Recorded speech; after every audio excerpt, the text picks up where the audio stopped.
importantes, llevan fisiopato, farmacología y semiología. Cada una de ellas es importante y deberían de dominarlas lo mejor posible para que no les cause ningún problema cuando ya pasen a clínicas, porque en clínicas requieren saber explorar bien, requieren entender un poco la fisiopato de las enfermedades y también saber un poco de la farmacología para no perderse más adelante. Entonces, son materias muy importantes, son creo que las más importantes que van a ver desde que iniciaron. Anatomía sí es importante, embriología puede ser que también, histo un poquito, pero estas de verdad son donde ya va a ser un poco más importante. Si ustedes tienen algún familiar que esté enfermo o algo así, van a empezar a conocer los fármacos que toman, van a empezar a entenderlos y creo que eso es muy bonito porque se empiezan a dar cuenta de que, oye papá, esta que te están dando como que no está tan buena. Y si el médico se confundió o algo así, y luego se dan cuenta de que a lo mejor y sí, a lo mejor y no, no le están dando el medicamento correcto. Y bueno, eso es algo muy padre porque ya empiezan a entender un poco más de estas enfermedades y esto ya parte como clínica de la medicina. Pero bueno, hoy lo que nos compete y este curso tiene la finalidad de hablar sobre todo de fisiopato. Igual el grupo está ahí por si ustedes quieren preguntar cosas de farma, por si quieren mandar artículos. Es un grupo para discutir, para, oye, me salió esta pregunta, me salió esto y todos podemos platicar y responderlo ahí con calma. Para eso es ese grupo, porque fisiopato es una materia de platicar mucho, de comentar muchas cosas. Pero bueno, ahora sí vamos a hablar de la materia en cuestión. No sé si alguien ya les explicó cómo funciona esta asignatura, pero es un poco distinta a todas las demás. En fisiología, ustedes funcionan prácticamente como siempre, tienen como 6 temas, luego presentan examen, luego otros 6 temas y presentan examen. En fisiopato no es tan así. En fisiopato, para los que la están llevando por primera vez, tienen un examen cada lunes. Cada lunes tienen que presentar un parcialito del tema que van a ver durante la semana. Entonces, ustedes tienen que saber muy buena fisiología para ese parcialito del lunes y poder sobrevivir a la semana. Por ejemplo, supongamos que la primera semana con la que ustedes entran es de respiratorio. Entonces, el lunes no tienen clase de fisiopato, no tienen que ir a la escuela a tomar una clase de fisiopato, pero ese día en la noche, a las 8, tienen examen y tienen que presentarlo e intentar sacar la mejor calificación porque les cuenta bastantes puntos. A diferencia de los pretest de fisio, que valen como .3 cada uno, valen muy poquito, los de fisiopato sí valen bastante de la calificación, entonces tienen que hacer su mejor esfuerzo. ¿De qué es el pretest, Julián? ¿De qué es? ¿Qué va a salir? ¿Me van a preguntar enfermedades? No, no, no. El pretest es de fisiología pura, es de fisiología normal. Todavía no te preguntan nada de asma, no te preguntan de ninguna enfermedad. Es de fisiología. Y aquí es donde quiero destacar un punto. El pretest y el examen final no se parecen en nada. Ustedes tienen los pretest, que son estos de respiratorio, de cardio, de choque, de cada uno de los temas que vamos a ver, y tienen el examen final. Los pretest requieren fisiología específica, requieren que sepan mucha fisiología, así casi casi al mismo nivel que la fisiología del semestre de fisio. Requieren una fisio muy importante. Fisio, perdón, el examen final no requiere detalles finos, no requiere que sepas cuál es el tamaño de la mitocondria y no, no, no. El examen final es más sencillo. Los pretest sí son específicos porque son de opción múltiple, pero el examen final, como es abierto, no requieren saber cosas tan, tan, tan específicas. Puede ser que algunas cosas no lo sepan a máximo detalle, pero con que sepan lo suficiente pueden argumentar.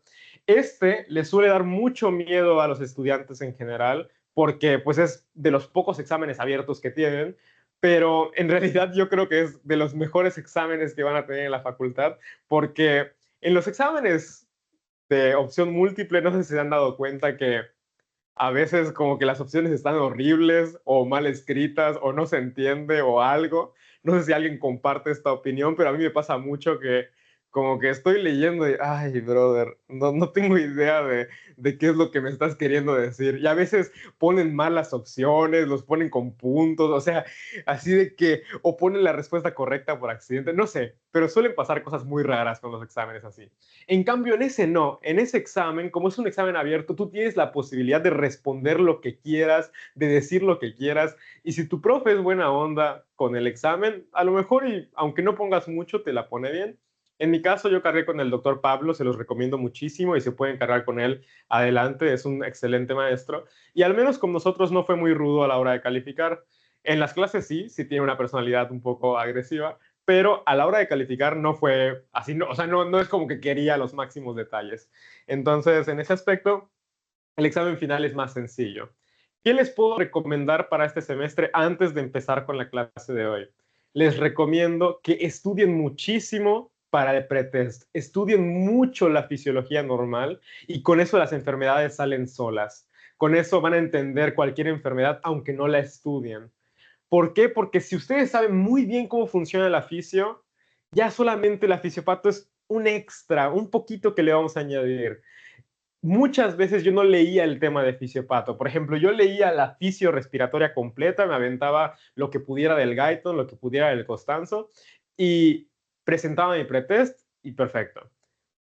Y a veces no me daba tiempo, porque llevamos también farma y farma también es cansada, a veces no me daba tiempo de leer asma, no me daba tiempo de leer neumonía, no me daba tiempo de leer esos temas, pero sabía una buena fisio, la había repasado bien. Entonces podía imaginarme, podía deducir como de que me imagino que lo que va a ocurrir es esto, me imagino que a lo mejor va a ocurrir esto. Podías imaginar, podías intuir ciertas cosas. Mi recomendación es esa, más que estudiarse las enfermedades de pies a cabeza y todo eso, aprendan una buena fisio para sus pretest. Si les va bien en sus pretest, estoy seguro de que les va a ir bien en general. Y la última recomendación antes de empezar es que si no lo han usado aún, si no conocen esta plataforma, se las presento, va a ser muy útil para ustedes. Se llama Ambos. Luego les puedo mostrar cómo crear cuentas, pero Ambos y Osmosis son dos plataformas. Ambos creo que es .com, no estoy seguro, pero son dos plataformas que pueden utilizar y que les van a servir muchísimo para esas materias. ¿Por qué? Porque es el primer semestre donde Fisiopato como tal no tiene un libro base, no es como que haya un libro específico para Fisiopato. Entonces, esas dos fuentes les pueden servir bastante para una fuente oficial. Tienen la información muy condensada, muy resumida, con detalles clave, detalles clínicos que les pueden servir. Y bueno, ambos y Osmosis. Esta es como de información, como de texto, y esta es como de dibujitos. Entonces, bueno, vamos a darle. ¿Alguien tiene alguna duda antes de que empecemos? ¿Algo que quieran preguntar del cuarto semestre antes de iniciar con lo que nos corresponde? Bueno, está bien. Si les va surgiendo algo, lo pueden comentar en el grupo por si les da pena o algo así. Digo, a todos nos da pena estar en una sesión en línea, pero ok. Ya les comenté los pretest. Ah, ok. Otra cosa. Esta era la única sesión donde quería que entraran como tal para poderles decir esto, porque esto no lo voy a mencionar en cada clase, de que, oigan, el cuarto semestre. O sea, no voy a decir, el cuarto semestre es un semestre cada vez que inicie una clase. Pero por eso quería dárselos en la primera, para que tengan un poco de la idea de cómo funciona esto. Y ya todas las demás no tienen que entrar. De por sí voy a estar a esta hora y es por si les surgen dudas, porque hay personas que dicen, no, es que si yo no entro a la hora, luego no la voy a tomar. Entonces, no la voy a ver nunca. Entonces, eso es para esas personas que les gusta verlo en el momento, que les gusta estar ahí. Bueno, pues para eso está. Aún seamos dos, tres personas, la sesión va a estar ahí para que pregunten sus dudas. Y si no entra nadie, de todas formas la voy a grabar, porque de por sí la idea era subirlas a YouTube y ya. Bueno, dicho eso, vamos a darle de una vez por todas con el tema. El lunes tienen pretest, el martes tienen clase de fisiología, fisiología normal, completamente normal, y los días que quedan de la semana son para ver enfermedades. Entonces, ven en Fisiopato ese orden. El día 1 es examen, tienen que presentar un pretest. El día 2 es fisiología normal y ya los siguientes días ya son las enfermedades en cuestión. Por lo tanto, cada vez que veamos un tema, cada vez que ustedes quieran estudiar, por ejemplo, cuando vean el apartado de endocrino, van a tener que estudiar la fisio de endocrino un día antes. Cada vez que ustedes vean hematopoyético, van a tener que estudiar la fisiología hematopoyética un día antes y la tienen que saber muy bien. Como esto es un curso intensivo, en la parte de la fisiología no me voy a clavar demasiado porque en teoría la acaban de ver y porque lo que quieren saber, lo que quieren empezar a controlar es la fisiopato. Entonces, sí vamos a ver fisiología, no me malinterpreten, sí vamos a ver fisiología, solo que no me voy a clavar hasta el punto máximo de la mitocondria y cuántos pliegues tiene la membrana externa, o sea, vamos a ir con lo necesario, con lo que tienes que saber de verdad. Pero bueno, algo iba a borrar por acá, esto y esto.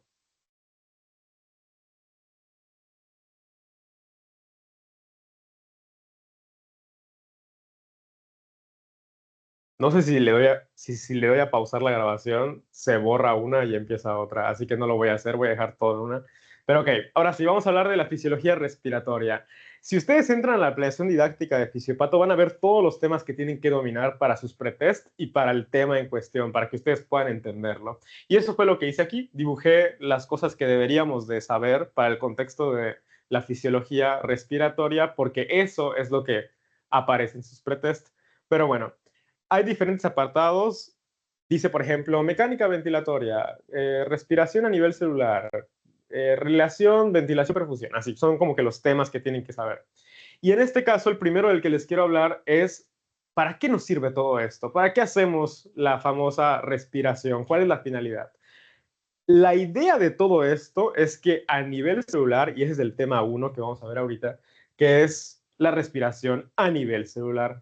La idea de todo eso es que, como ustedes vieron en fisiología, no respiramos nada más de adorno, de que, qué chido está respirar, jajaja. No, no, no, todos respiramos para que en nuestras células llegue oxígeno. Y aprovechando que hay 20 personas, si quieren pueden no responder. En las clases de YouTube igual pregunto, aunque no haya nadie del otro lado, pero para que ustedes respondan en casa. ¿Para qué quiero oxígeno en esa mitocondria? ¿Por qué quiero que todas las células del cuerpo tengan oxígeno? ¿Por qué? ¿Para qué será esa idea loca? ¿A quién se le ocurrió obligarnos a meter oxígeno a las mitocondrias? Si alguien quiere responder, puede abrir y decir, oye, la verdad es que yo pienso que para eso. Y si nadie quiere responder, se los respondo yo. Pues sería para todo el proceso que es glucólisis, ciclo de Krebs, etcétera, para producir ATP, ¿no? Exactamente, pero o sea, ¿qué pasa si no hay oxígeno? Pues no está el último aceptor de electrones, ¿no? Efectivamente, no está el último receptor de electrones y yo no puedo hacer toda la glucólisis, todo el ciclo de Krebs y toda la cadena de transporte si esto, que es lo que se encarga de terminar el proceso, no está. Si el oxígeno por algún motivo no es disponible, no se encuentra ahí, los electrones en la cadena de transporte de electrones no pueden terminar su paso, no pueden terminar el recorrido. Y si no lo pueden terminar, estamos en un problema porque todos los circuitos anteriores se estancan. La glucólisis no puede continuar, el ciclo de Krebs no puede continuar y la cadena de transporte tampoco, hasta que vuelva a haber oxígeno. Por lo tanto, el oxígeno es necesario para que la respiración celular completa, glucólisis, ciclo de Krebs y cadena de transporte funcionen. Si el oxígeno no está, ¿qué hacemos? ¿Qué hacen las células? ¿Hacia dónde se va el camino? Hacia la respiración anaerobia.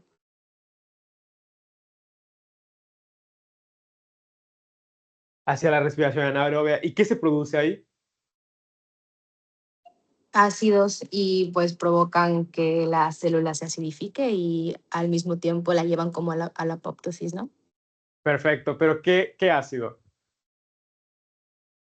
El láctico, ¿no? Ácido láctico. Si no hacemos la ruta convencional, la ruta clásica, la que nos gusta, la de glucólisis completa, ciclo de Krebs y cadena de transporte, la glucosa se va para la glucólisis anaerobia y produce lactato.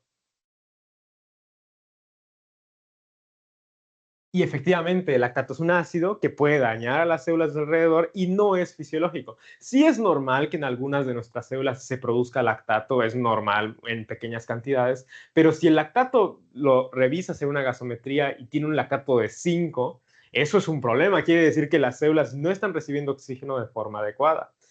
Entonces, aquí tenemos uno de los primeros elementos importantes. El lactato no es normal en cantidades altas. Un poquitito así, pequeñas cantidades, bueno, tolerable. Pero si le checas la sangre a alguien y tiene el lactato elevado, eso indica que no se está oxigenando bien. Y pueden ser por varias razones. Pero eso es como lo primero que ustedes tendrían que rescatar. El lactato no es fisiológico en cantidades elevadas. Y eso es lo primero a mencionar. ¿Para qué estamos buscando todo esto? ¿Para qué estamos haciendo toda la respiración y todo lo que vamos a ver hoy? Para que haya oxígeno aquí y podamos hacer la respiración celular normal. Para eso lo estamos haciendo.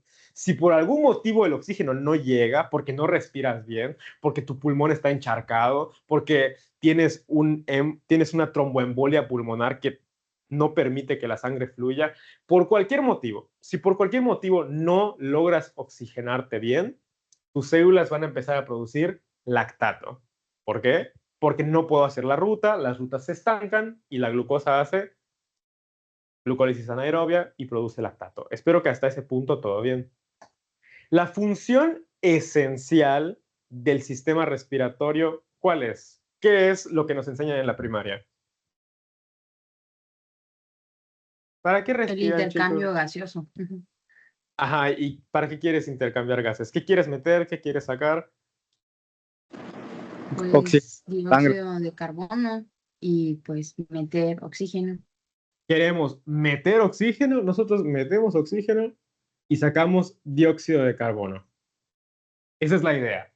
Y en sangre lo que estamos buscando es que haya una cantidad aproximada de 60 a 100 más o menos de oxígeno, de presión parcial de oxígeno, y de dióxido de carbono de aproximadamente menos de 50. Si esos números rebasan, es decir, si llego a más de 50 de dióxido de carbono o menos de 60 de oxígeno, eso ya tiene nombre. ¿Y cómo creen que se llame? Si esto se llama fisiología respiratoria, qué nombre creen que tenga cuando la fisiología no es suficiente? Es un nombre un poco obvio. Todas las sistemas tienen ese nombre. Fisiopatología. Eso es como la materia, ¿no? Pero cuando un aparato no es suficiente, automáticamente se le cambia su nombre a esa enfermedad. Pero bueno, a lo mejor lo pregunté horrible, pido perdón. Se le llama insuficiencia respiratoria y casi todos los aparatos que vamos a ver en el curso tienen una insuficiencia. Entonces, por ejemplo, tú ves la fisiología respiratoria y cuando la fisiología respiratoria no funciona, se le llama insuficiencia respiratoria. Tú ves la fisiología cardiovascular y cuando la fisiología cardiovascular no funciona, se le llama insuficiencia cardíaca. Tú tienes, por ejemplo, la fisiología renal. Cuando la fisiología renal no funciona, insuficiencia renal. Y entonces se van a acostumbrar a escuchar ese nombre, insuficiencia. Y como su nombre lo indica, es cuando los órganos o los aparatos no lo hacen lo suficientemente bien. Cuando el órgano lo hace y pasa con 70, si pasa la materia por así de panzazo, todavía es suficiente. Pero cuando tú le llamas a un órgano o a un aparato insuficiente, es porque ya no lo está haciendo bien, ya está fallando, oficialmente ya no está bien. Entonces, el primer tema con el que ustedes ven son las diferentes maneras en las que los pulmones pueden ser insuficientes. Ese es el primer tema de fisiopatía, insuficiencia respiratoria. Pero antes de ver la insuficiencia respiratoria y las enfermedades que les pueden mostrar, vamos a seguir hablando de la fisio. Bueno, ya platicamos que la idea es meter oxígeno, sacar dióxido de carbono. Necesitamos que haya oxígeno para hacer la respiración celular. Mi pregunta es, ¿de dónde sale ese dióxido de carbono? ¿Por qué tenemos que sacarlo? ¿En qué momento salió eso? ¿Por qué hay eso en el cuerpo?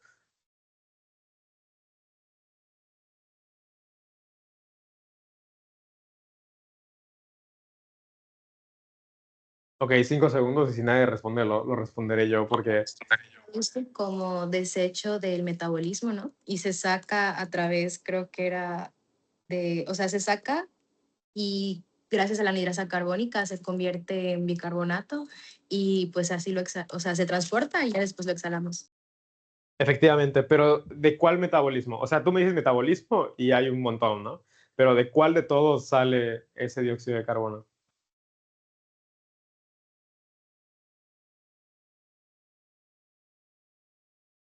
Pues del mero metabolismo celular, ¿no? Bueno, todos conocemos que se condensa el acetil-CoA. ¿Sí se ve? Sí. Y el oxalacetato. Con la enzima citrato sintasa y así, ¿no? Se forma el citrato. Bueno, y continuamos el proceso. Y no sé si ustedes recuerdan, pero aquí, por ejemplo, tenemos el alfa-ceto glutarato. Y cuando paso al siguiente, ¿qué sale de ahí?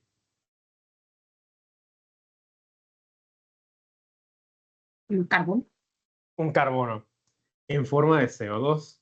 Entonces, los CO2 que salen, de hecho en el ciclo de Krebs salen dos CO2, pero los CO2 que nosotros producimos en tanta cantidad son esos que aparecen en el ciclo de Krebs. Si ustedes buscan una imagen ciclo de Krebs y checan la imagen, ven que por ahí hay un CO2. Ese es, o sea, cuando ustedes dicen es el producto del metabolismo, sí, es correcto, es el producto del metabolismo, está bien.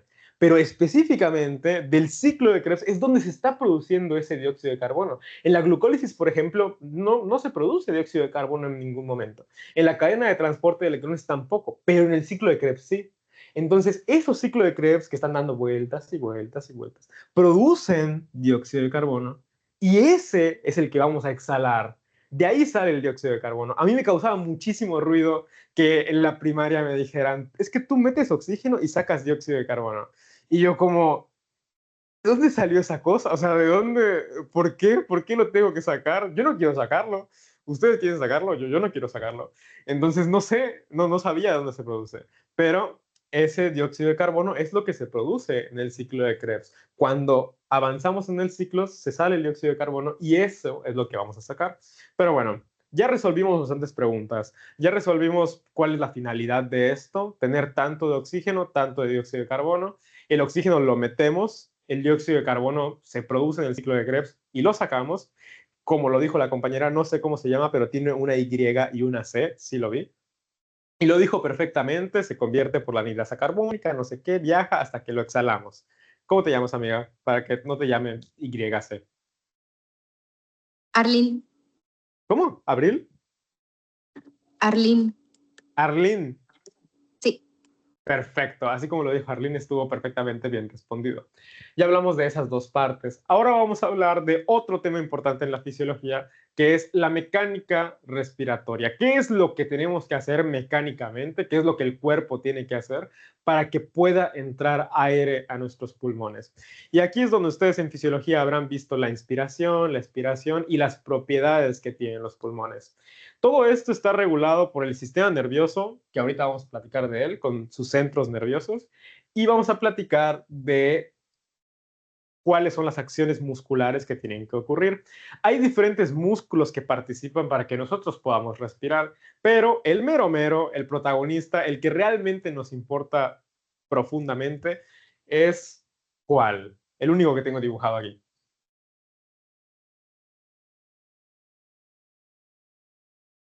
Bueno, es el diafragma. El diafragma es prácticamente el músculo de la respiración y cuando se contrae permite que metas aire y cuando se relaja permite que saques aire. Así es como funciona. ¿Hay otros músculos, Julián? Sí, sí hay otros. Están los intercostales, los abdominales, también los escalenos, etcétera, etcétera, etcétera. Pero son accesorios y no siempre se utilizan. Puntos importantes. La inspiración, que es el proceso en el que metemos aire, es un proceso activo que ocurre porque se contrae el diafragma. El aire entra fuertemente por esa contracción. Y la exhalación es un proceso pasivo que en condiciones fisiológicas ocurre cuando ningún músculo se contrae. No hay un músculo fisiológicamente, o sea, en condiciones relajadas, en condiciones tranquilas, en las que los músculos se contraigan en la exhalación. Repito, cuando tú respiras, cuando metes aire y haces la inspiración, se contrae el diafragma. Cuando tú expiras y sacas aire, no hay contracción muscular en condiciones relajadas. Cuando tú estás haciendo ejercicio, por ejemplo, sí hay otros músculos accesorios que trabajan para que saques aire rápidamente en el contexto de ejercicio. Pero en el contexto normal, en el contexto sano, habitual, tranquilo, sentado en tu casa, no hay contracción muscular. Por eso este proceso se le llama activo, porque sí se contrae músculo, y este pasivo porque no hay músculos contrayéndose, solo se relaja el diafragma. Ok, ¿cuál es la propiedad pulmonar que permite que los pulmones se abran, se permiten que ese aire entre y se abran? La Tiene muchos distensión. nombres. Distensibilidad. Adaptabilidad. Distensibilidad o adaptabilidad, pero para fisiopato, porque el doctor Pablo, según yo, se basó del Guyton, el nombre que van a utilizar es compliancia. Y acostúmbrense porque en las fuentes gringas, o sea, perdón, en las fuentes estadounidenses y así, le suelen llamar compliance. Entonces, acostúmbrense a conocerlo como compliancia. Que es lo mismo, es un sinónimo. Compliancia es lo mismo que adaptabilidad, así como lo vieron en el Constanzo, o distensibilidad. Es lo mismo, solamente que compliancia es como el nombre que van a manejar seguramente con su maestro de fisiopato. Es lo mismo, es esa propiedad que tienen los pulmones para expandirse. Y su propiedad contraria, que es esa capacidad para retroceder y regresar a la posición que tenían antes, ¿cuál es esa? La elastancia. Elasticidad. La elastancia, o también el nombre que van a ver para fisiopato es retroceso elástico. O elastancia, que es lo mismo. Y antes tenía dos ligas, pero perdí una. Que una tenía demasiado elástico y estaba más pequeñita, y esta ya no tiene elástico, y como pueden ver ya está toda abierta, por así decirlo. Si ustedes tienen boxers o algo así, tienen boxers nuevos y boxers antiguos, van a ver que los boxers nuevos como que se aprietan más y los boxers antiguos como... Oh, mi cámara. Ah, perdón. Y los boxers antiguos como que ya están todos guangos y todos flojos porque ya no tienen tanto elástico. Esa es la idea y eso va a ser importante para algunas enfermedades. Recuerden, los tejidos que tienen mucho elástico están duros, están apretados y no pueden distenderse fácilmente. Y los tejidos que tienen muy poco elástico están así, guangos, abiertos. Les cuesta retroceder, les cuesta regresar a la forma que tenían antes. Eso será importante para algunos temas que van a ver y uno que vamos a ver ahorita.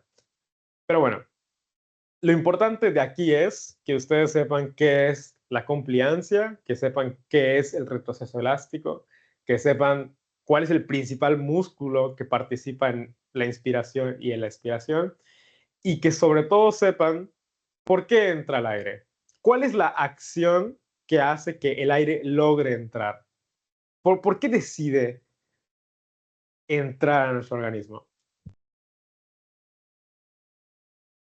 Por la diferencia de presiones Esa es la que... respuesta. Y si tomas Ok. clase con el doctor Pablo, si dices cualquier otra cosa, no. Si tú dices, porque se contrae el diafragma, no. Porque los pulmones tienen distensibilidad, no. Porque los... No. La única respuesta correcta a esa pregunta es por el gradiente de presión, por la diferencia de presión entre el exterior y entre los pulmones. Si existe una diferencia que se expresa como delta P, si existe una diferencia, el aire se va a mover, dependiendo de para dónde sea la diferencia. Si aquí tengo más presión que del exterior, sale el aire, como en la exhalación.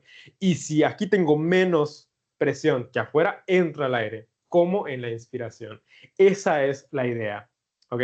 Si se logra una diferencia de presiones, el aire va a entrar y eso es regla para sus clases. Pero si no se logra una diferencia, van a ocurrir problemas. ¿Quién regula todo esto? ¿Quién regula esto de que entre el aire, salga el aire? ¿En qué momento va a ocurrir? Eso está regulado a nivel del sistema nervioso por los centros de la respiración. Y hay muchos factores que participan a grandes rasgos, pero todas las señales, todas terminan llegando al centro de la respiración, que tiene dos partes. Una parte de atrás y una parte de adelante. Una parte dorsal y una parte ventral. La parte dorsal, que es la que tengo dibujado de color verde, es el centro inspiratorio y es el que suele estar más activo, el que suele funcionar en condiciones normales. Y la parte expiratoria casi no se suele activar, es la parte que está por delante, la parte ventral, pero no se activa tanto. ¿Por qué no se activa tanto? Porque como les digo, en funciones fisiológicas, no hay un músculo de la expiración cuando estamos relajados. Es un proceso pasivo. Cuando haces ejercicio y empiezas a hacer actividad y requieres hacer más esfuerzo expiratorio, bueno, ahí sí se activa el centro expiratorio. Pero en condiciones fisiológicas relajadas, este es el que va a activarse con mayor frecuencia. Se contrae el diafragma, entra aire, se relaja y el aire sale de forma pasiva. sin que yo tenga que utilizar un músculo para empujar de vuelta. La simple relajación del diafragma es lo que vuelve a empujar el aire hacia el exterior. Todas las señales aquí es donde se regulan, pero esto está controlado por los centros, por los receptores periféricos y por los que están a nivel central. ¿Alguien sabe cuál es el estímulo que controla a la parte central y a la parte periférica? Así, a grandes rasgos. ¿Qué es lo que le dice a este central que respire y qué es lo que le dice a este que respire? Al periférico es la falta de oxígeno, ¿no?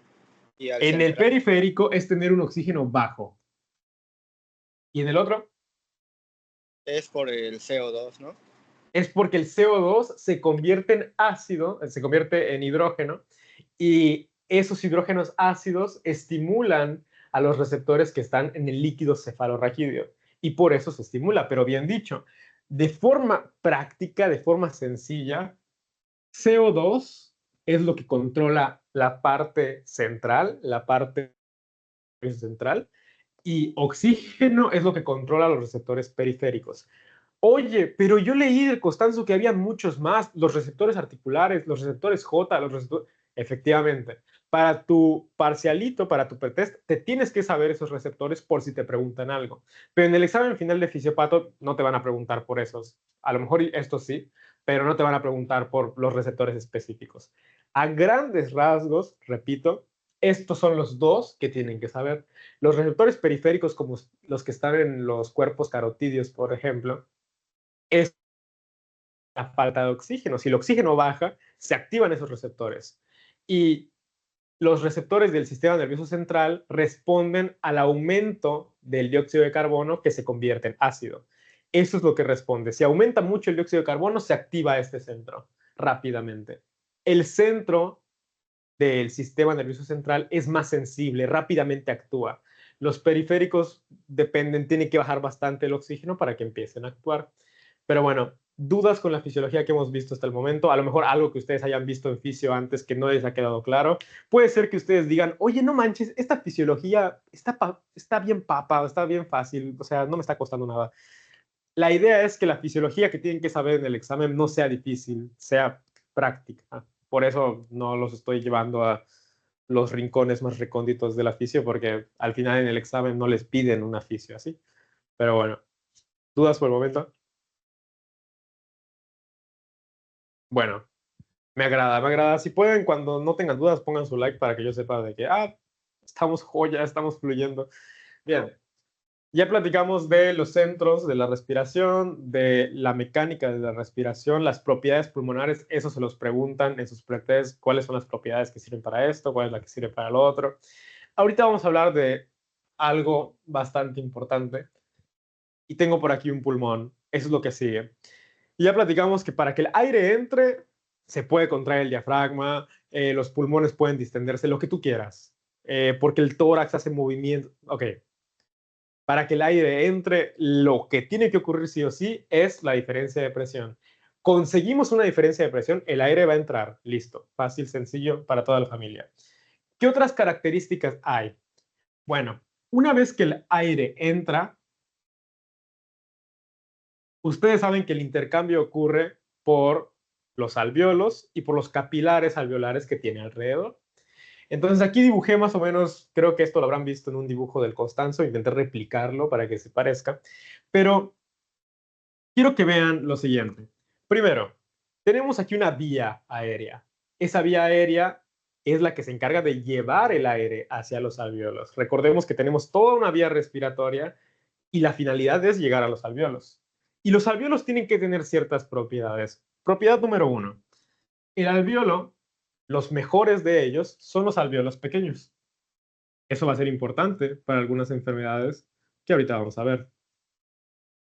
Si por algún motivo en alguna enfermedad empiezan a haber alvéolos muy grandes, eso es un problema. ¿Por qué? Porque la superficie que hace intercambio es prácticamente lo periférico del alvéolo. Si el alvéolo fuera de este tamaño, todo esto sirve para el intercambio. Y dices, qué padre, pero hay un montón de espacio que no sirve para nada. todo el espacio de adentro, todo lo que está allá adentro, es aire, pero no va a lograr intercambiarse. Mientras más pequeño sea el alvéolo es mejor, porque el aire que está adentro seguramente sí va a lograr hacer el intercambio. En cambio aquí hay tanto espacio que el aire no sabe por dónde irse. Bueno, no es como que el aire piense, ¿no? No es como que, ¿a dónde me voy a ir? No, no piensa, pero el aire se puede mover para muchos lados y puede ser que ni siquiera se intercambie. Entonces, primera propiedad importante, que el alvéolo sea pequeño. Es normal en condiciones fisiológicas que tengamos alvéolos grandes. Sí, sí es normal y como lo habrán leído, es una gran proporción. Tenemos alvéolos grandes. Eso es normal. De hecho, creo que son más alvéolos grandes. Pero eso no es un gran problema. El problema es que hay enfermedades donde todos los alvéolos se vuelven grandes y todos están así enormes y súper insuficientes. Y ahorita vamos a hablar de eso. Pero mientras tengamos una cantidad adecuada de grandes y pequeños, eso está bien. Cuando todos los alvéolos se vuelven enormes, es cuando empiezan a dejar de funcionar. Primera característica, idealmente que el alvéolo sea pequeño. Y si no es pequeño o si sí lo es, lo importante es que haya el factor surfactante. ¿Qué hace el factor surfactante? Según lo que ustedes vieron, según lo que entendieron, ¿para qué servirá ese cuate? En el Constanzo, si ustedes lo leen, por ejemplo, dice un montón de funciones del surfactante. Pero en términos prácticos, en términos sencillos para fisiopato, ¿qué rescatarían de ahí? Evita que Ayuda a colapse. que no se colapsen los alvéolos pequeños. Prácticamente, que los alvéolos, sin importar su tamaño, no se colapsen. Lo que queremos evitar, pero sí, sobre todo los pequeños. ¿Por qué los pequeños? ¿Qué tienen los pequeños? Pues según el tamaño no deberían de poder abrirse y son más fácil a que tiendan a colapsarse. Pero como son los más útiles por el intercambio gaseoso, son los que más necesitamos que se distiendan al momento de la respiración. ¿Y por qué se colapsarían? Por las presiones que existen. Por la tensión superficial. En los alvéolos se producen ciertas secreciones líquidas que tienen agua, y el agua lo que tiende a hacer es agruparse. No sé si ustedes alguna vez han derramado agua, y si ustedes tienen por ahí tirados, no sé, a lo mejor estoy hablando en chino, pero si ustedes tiran agua en dos lados, van a ver que poco a poco el agua se junta y forman un río o forman un área enorme de agua, porque eso es lo que tiende a hacer el agua. El agua se une.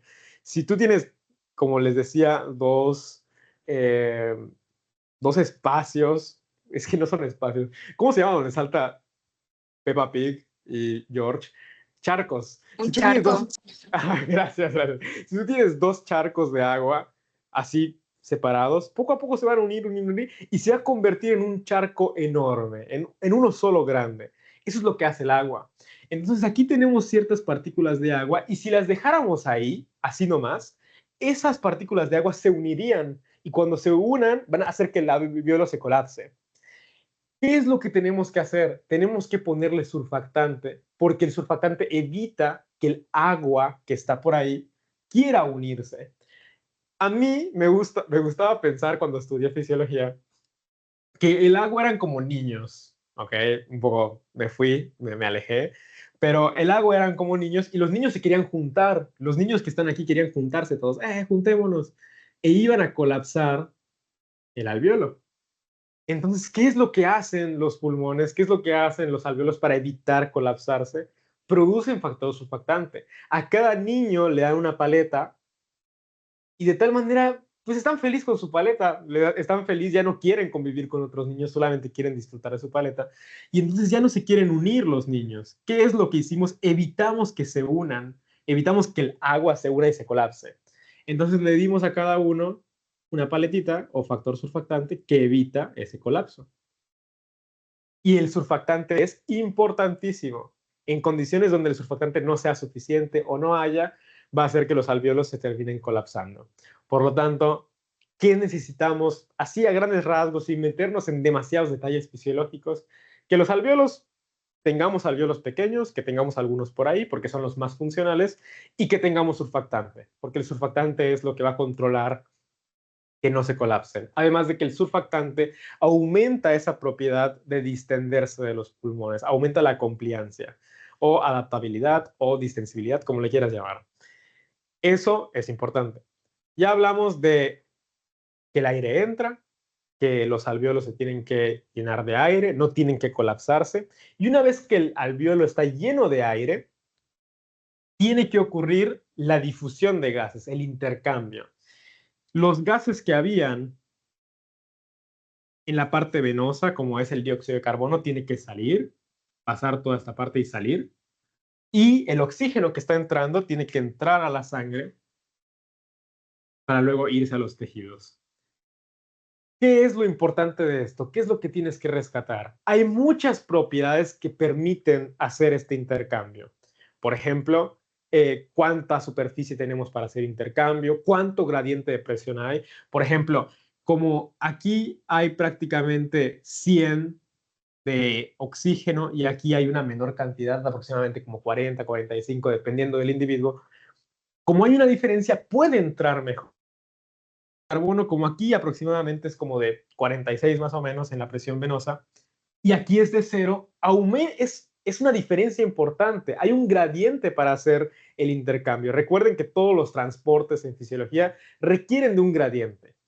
Y como aquí hay un gradiente y una diferencia, puede ocurrir ese intercambio, pero no es lo único, no es lo único, no es la única regla. El gradiente no es lo que mantiene todo. Es importante, pero no es lo único. Algo que quiero que ustedes rescaten de esta clase es esto. ¿Qué creen que representa esta línea desde aquí hasta aquí? De acá arriba hasta acá abajo.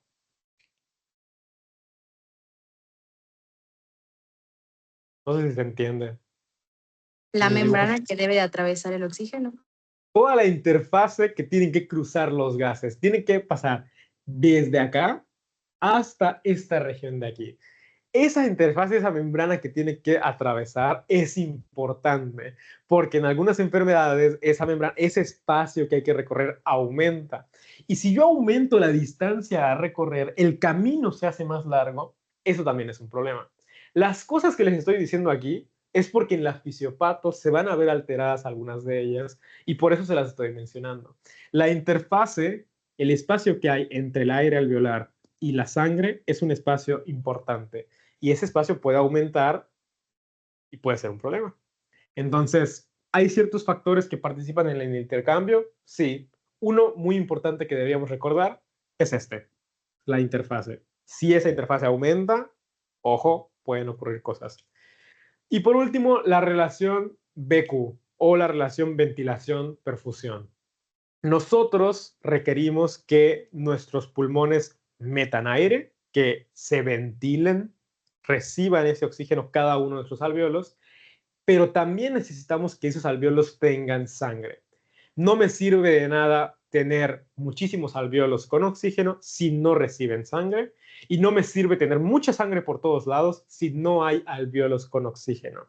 Eso es una regla que ustedes vieron en fisiología, la relación BQ, pero se las recuerdo porque en estas enfermedades se puede ver alterada. Recuerden, requiero tener aire y sangre. Solamente con una de las dos no va a ser suficiente, porque teniendo solamente sangre, voy a tener sangre por todos lados, pero no se va a oxigenar. Y teniendo mucho oxígeno, pero que no pase la sangre, voy a tener mucho oxígeno en los pulmones, pero la sangre, como no está llegando, no va a lograr su cometido. Necesitamos que haya ventilación y perfusión. Esa parte de ahí puede ser confusa, muchas veces cuando se lee por primera vez no se entiende tanto, pero si tienen dudas lo pueden preguntar ahorita, y si no tienen dudas, continuaré. Luego, podemos platicar de los últimos factores antes de hablar de la fisiopato.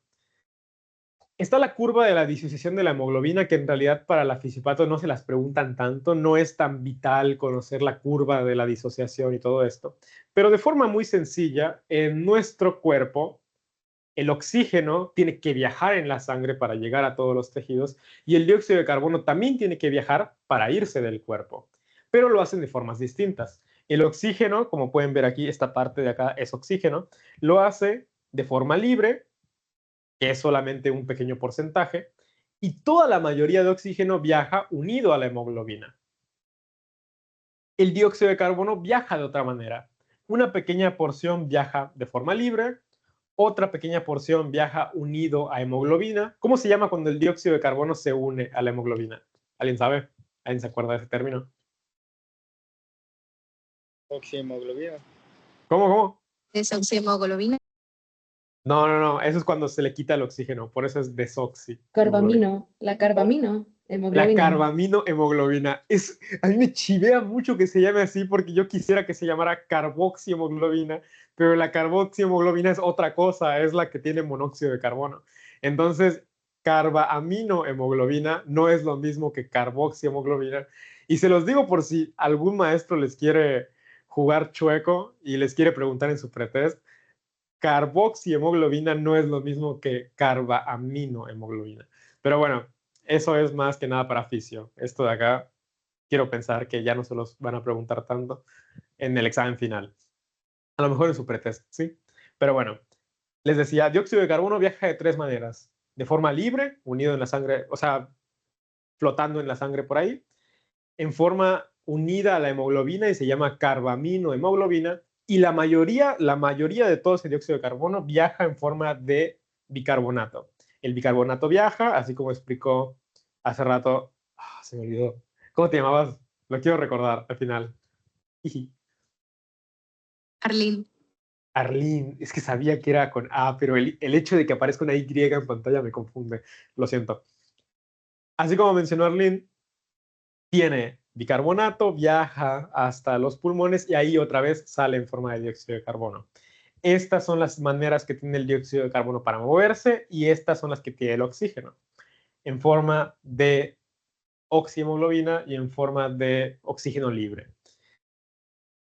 El punto es que los gases que viajan libres, el oxígeno ese que está libre por ahí, genera cierta presión y eso es lo que se le llama presión parcial de oxígeno, que se representa como PaO2. Y el dióxido de carbono que viaja por ahí libre también genera presión y se le llama presión parcial de dióxido de carbono. Paco. Esa presión parcial tiene ciertos valores que nos importan. ¿Cómo los podemos detectar? ¿Cómo se miden? Bueno, para eso existen las gasometrías. Y puede ser que algún profesor sí les hable de las gasometrías. Con el doctor Pablo sí veíamos un poco de ellas. La gasometría es un proceso que espero que no les hayan hecho aún. Yo hasta ahorita en mi quinto año de medicina no me ha tocado que me hagan una, pero siento que cada vez me quedan menos días de libertad porque dicen que duele bastante. Pero el punto es sacar sangre de la arteria para checar los gases, para checar cómo están los gases por ahí. Y se pica la arteria y entonces se checa y dice, bueno, pues sabes qué, tiene muy poco dióxido de carbono y tiene demasiado oxígeno. A lo mejor estaba hiperventilando ese chavo, estaba muy nervioso y sacó todo su dióxido de carbono, ¿ok? Para eso sirve, para checar los gases, el estado ácido-base y alguna otra cosa más por ahí. Entonces, nosotros de esa manera podemos medir la presión parcial de oxígeno y la presión parcial de dióxido de carbono, esa presión que generan los gases. Pero si tú quieres ser buena onda con alguien, no tienes que picarlo, no todo el tiempo. Para eso existe la oximetría de pulso, que no sé si alguna vez se los han puesto, pero es un dispositivo que prácticamente les ponen en el dedo y les dice cuánto tienen de saturación. Oye, Julián, ¿es lo mismo saturación que presión parcial de oxígeno? No, no es para nada lo mismo. La saturación es el porcentaje de hemoglobina que tiene oxígeno, donde lo normal es 98%, que el 98% de tus hemoglobinas tengan oxígeno unido a ellas, y la presión parcial de oxígeno es cuánto oxígeno libre está generando presión por ahí. No es lo mismo, pero podemos estimar una con la otra. ¿Qué quiere decir? Que cuando yo tenga, por ejemplo, 98 de saturación de oxígeno, ese momento es equivalente a tener como 100 de presión parcial de oxígeno. Es decir, puedes hacer equivalentes. ¿Cuáles son los números importantes, Julián? ¿Cuáles sí tengo que saber?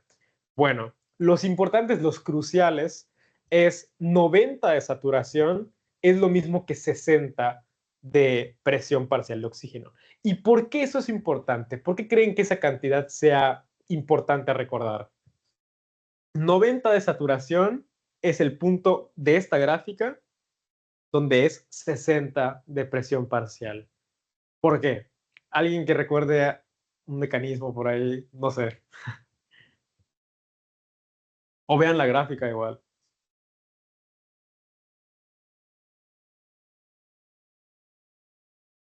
Bueno, 3, 2, 1.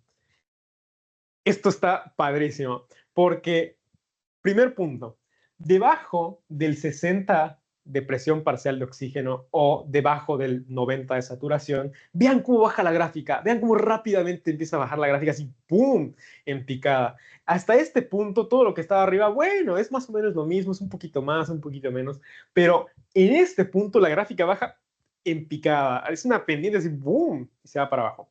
Otro punto importante, ¿a partir de cuánto de oxígeno empezaron a activarse estos cuates? Así de que, oye, alerta, peligro, Argentina, ¿no? Peligro, ayuda. ¿En qué momento? Menor de 60. Debajo de 60. Entonces, esa presión parcial de oxígeno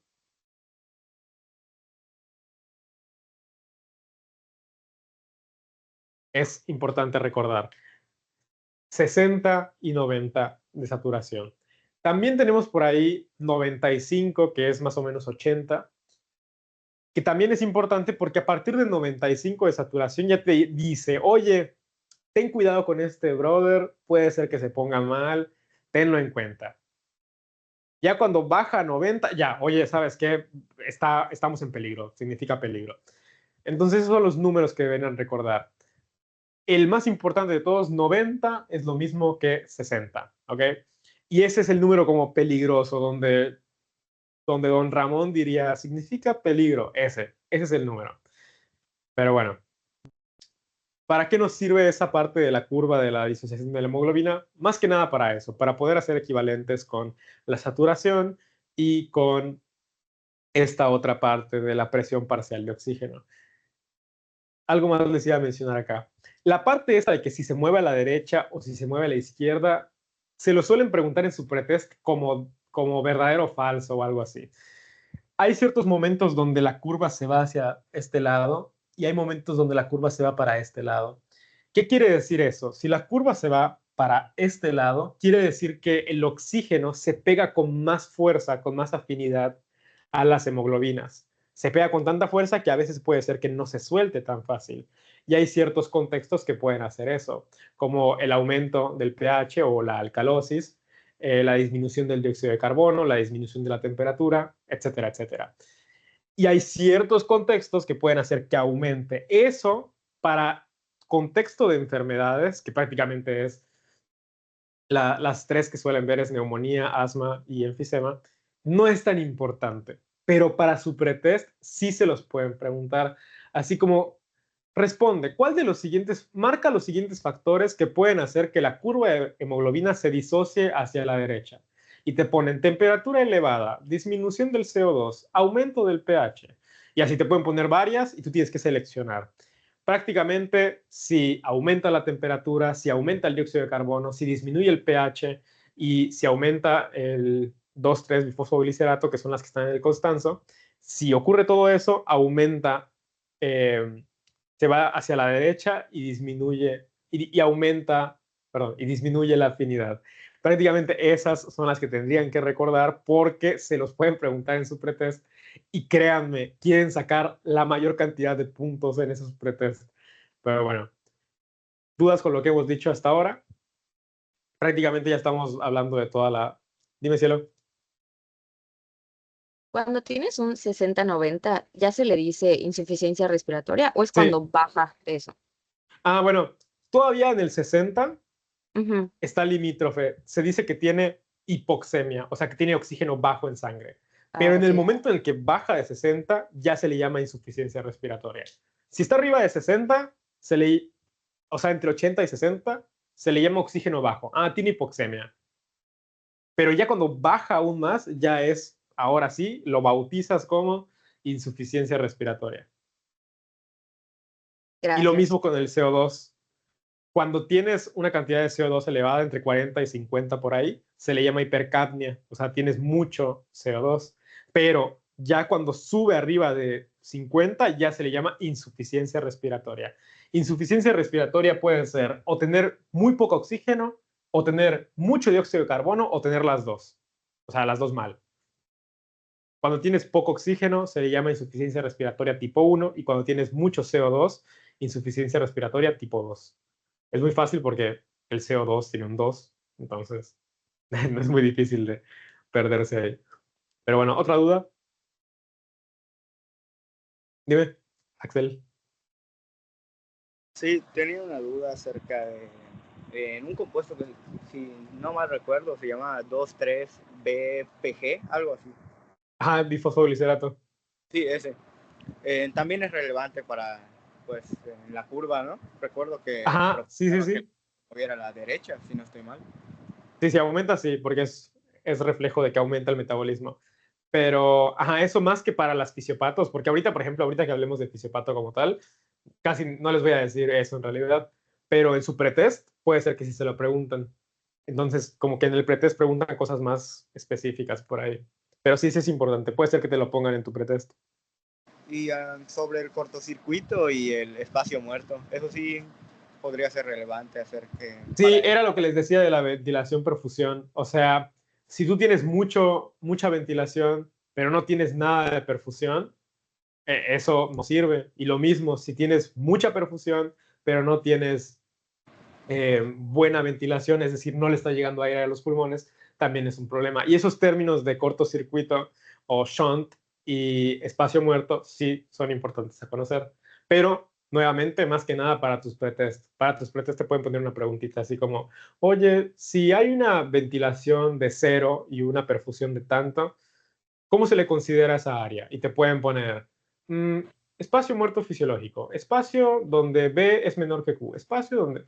Y ajá, te pueden poner varias opciones, ¿no? Pero sí es importante conocer qué es un espacio muerto y qué es un shunt o cortocircuito, porque te los pueden preguntar en tu pretest, sobre todo en el pretest. Ya en el otro apartado no tanto, pero sí. Recordemos, nada más para el que no se acuerde, espacio muerto es un espacio de aire que, como su nombre lo indica, no tiene sangre, no tiene dónde intercambiarse.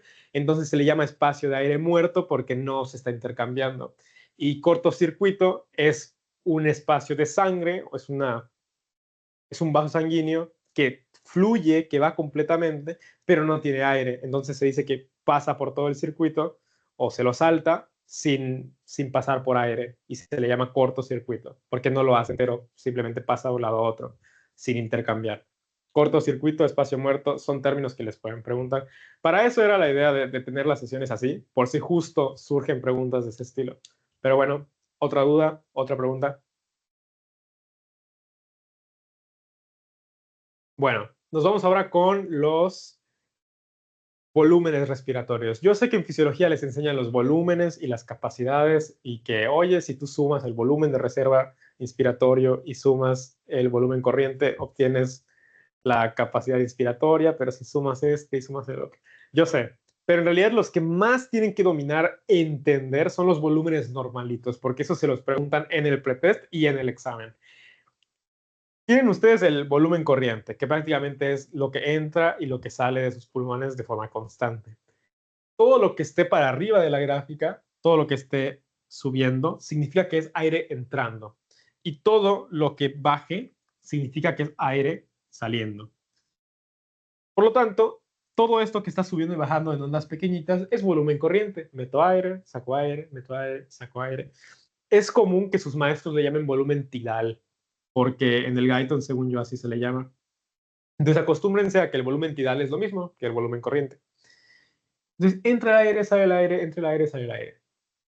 Luego, si tú le pides a alguien, oye, mete la mayor cantidad de aire que puedas. Como podemos ver, es una curva hacia arriba principalmente. Entonces, ese volumen se llama volumen de reserva inspiratorio. Si tú le dices a alguien, oye, muy padre, muy chévere, saca todo lo que puedas, así todo lo que puedas. Eso es el volumen de reserva expiratorio.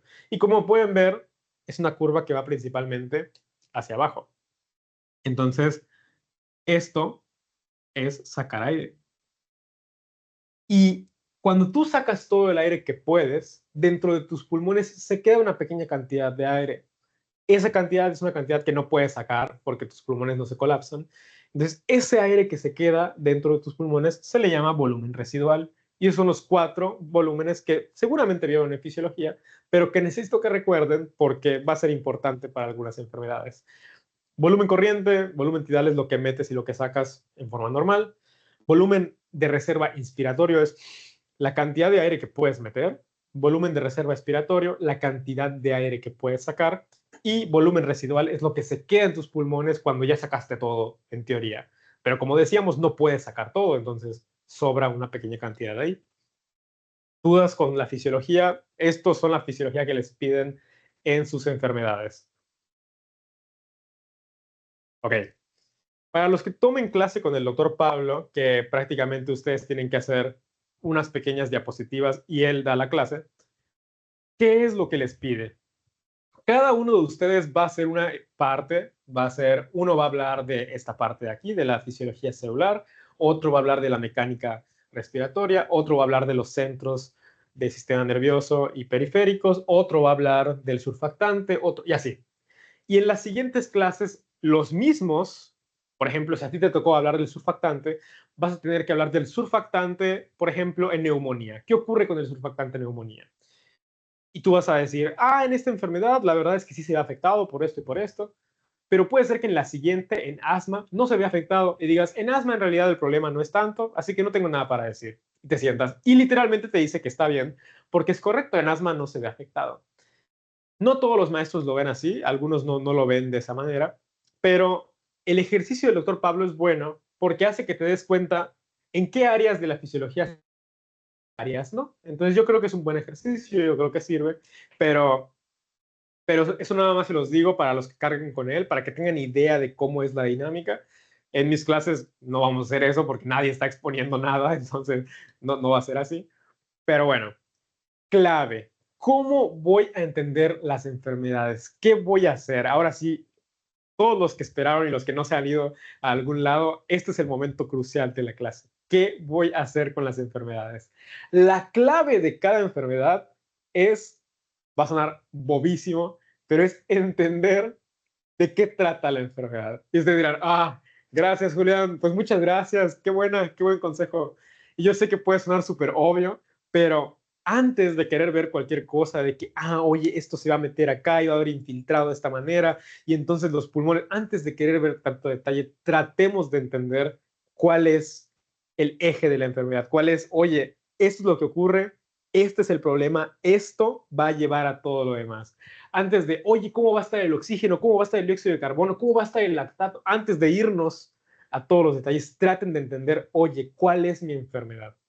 No sé cuál es el tema que les va a tocar esta vez, por lo tanto voy a decirles los 3 que me tocaron a mí, pero no lo pude checar porque la UADI no sé qué hizo, no sé por qué no tenemos horarios. Ustedes sí tienen horarios, ya se los mandaron, pero hasta donde yo sé, no tenemos horarios, no tenemos media curricular, nuestra plataforma está rarísima, no sé qué pasó, solamente nos fuimos de vacaciones y ahorita como que nada ha sido igual, pero no sé si en su semestre ya actualizaron, alguien que quiera compartir eso, porque en el mío todos estamos así, esperando a alguien.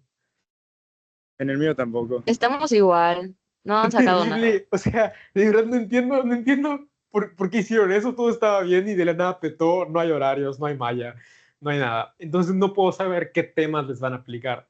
Pero bueno, vamos a platicar de neumonía, de asma y de enfisema. Esos son los 3 temas que me tocaron a mí en su momento. Y casi siempre se repiten o cambian uno nada más, pero suele ser sobre lo mismo. Como les decía, lo que necesitamos entender para comprender cada una de las enfermedades es dónde está el problema. Algo que me faltó mencionar antes de acabar con todos los temas de la fisiología es que las vías aéreas tienen ciertas resistencias, ¿ok? En ciertos contextos, esas resistencias pueden aumentar. Es decir, puede ser que los bronquios, por ejemplo, se contraigan y entonces la vía aérea sea más resistente. O puede ser que esos bronquios tengan moquito y tapen esa vía y sea más resistente. Pero les pregunto, sabiendo que la inspiración es activa, es un proceso donde metes aire de forma activa y el otro solamente es pasivo, ¿cuál creen que se vea más afectado? ¿La inspiración o la expiración en estos contextos como el que estoy diciendo? Expiración. ¿Por qué la expiración? Porque, o sea, como es un proceso pasivo, realmente no hay un apoyo que saque el aire como la Efectivamente. inspiración. Y si no, o sea, la inspiración, bueno, sin darte cuenta te esforzarás un poquito más y respirarás bien. Pero el otro no, el otro ocurre de forma pasiva. Y cuando tengo una resistencia extra, se va a notar y va a ser un problema. Eso fue lo único que me faltó mencionar y me acordé ahorita porque es importante. Pero bueno, tenemos estas 3 enfermedades. Neumonía, el eje de la enfermedad, ¿qué es lo que ocurre? Tienes una infección, tienes un daño a nivel alveolar.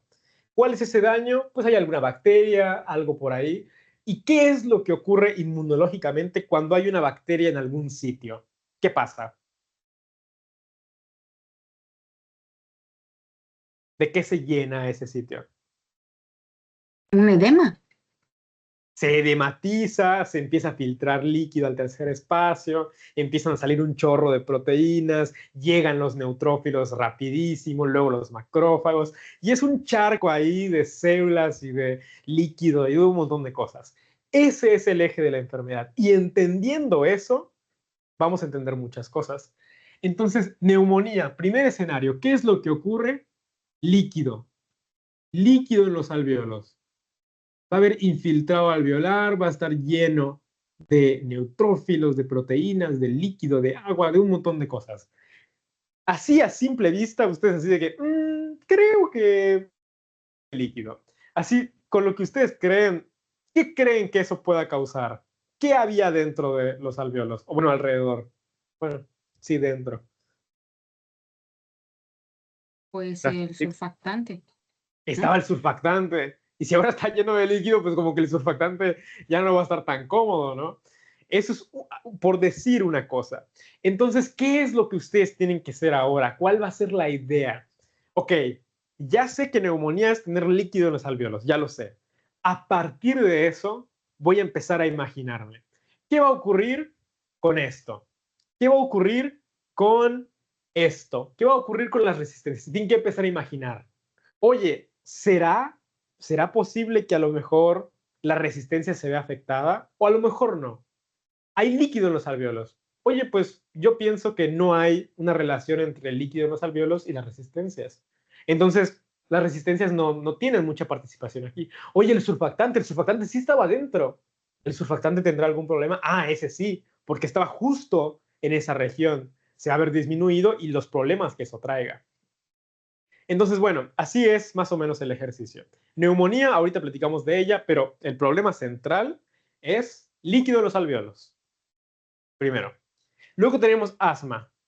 En asma es una enfermedad obstructiva. ¿Cuál es el problema ahí? Los alvéolos, el tamaño de los alvéolos está bien, no tiene ningún problema, pero las vías, los bronquios y los bronquiolos están inflamados. ¿Qué es lo que ocurre cuando se inflaman los bronquios? ¿Alguien se acuerda de las quimiosinas y las citocinas que se liberan por ahí, que inflaman a los bronquios? Lo decía en el Costanzo. Empiezan con L de loser. Los leucotrienos. Los leucotrienos. Entonces, cuando hay esas inflamaciones, esas cositas, histamina, leucotrienos, bla, bla, bla, contraen las vías bronquiales, aumentan ciertas secreciones y eso hace que la resistencia aumente. ¿Qué es lo que ocurre? Se contrae la vía y el espacio de la vía va a ser menor. Ya no va a ser este espacio como se ve ahí, sino que va a estar contraído, va a estar achicado, o sea, achicado. Y además de estar achicado, tiene ciertas secreciones que dificultan el paso de aire. Como pueden ver, lo estoy poniendo como tapones de moco por acá. Y ese tapón de moco dificulta la vía, hace que sea más difícil pasar por ahí. Y como decían, el proceso que se va a ver afectado va a ser la expiración, porque tiene que luchar contra ese moco que está por ahí. Y luego tenemos el enfisema. que vean lo que va a ocurrir en el efisema. En efisema, los alvéolos van a quedar así. Los alvéolos van a quedar grandotes. ¿Por qué? Porque se rompe el tejido elástico que había ahí adentro. ¿Por qué se rompe, Julián? Muchas veces por el humo del tabaco, que es dañino, empieza a romper el tejido elástico. Y entonces los alvéolos que tenían tejido elástico alrededor empiezan a como romperse y quedan grandes, como racimos de uvas así enormes. No uvas chiquititas creciendo, no. Quedan así como alvéolos enormes. Si ustedes ven alguna imagen, buscan enfisema, ahorita van a ver que los alvéolos están grandísimos. Esos son los 3 ejes de cada una de estas enfermedades. ¿Ok? Aquí tenemos líquido en los alvéolos. Aquí tenemos que nuestra vía pulmonar tiene moco. Y aquí tenemos unos alvéolos grandes. Y eso nos va a llevar a diferentes condiciones. Primero, en las 3, al final del camino, en todas las enfermedades de todos los órganos y aparatos, en las 3, el destino final al que te enfrentas es la insuficiencia. Si tú dejas que la enfermedad ocurra por completo, todas van a llegar a insuficiencia respiratoria. Todas. ¿Cuál va a ser el mensaje? Que hagas lo que hagas, en cualquiera va a ocurrir algún problema por aquí, ya sea con el oxígeno o con el dióxido de carbono. Pero les quiero explicar algo. En la neumonía tienes encharcados los alvéolos.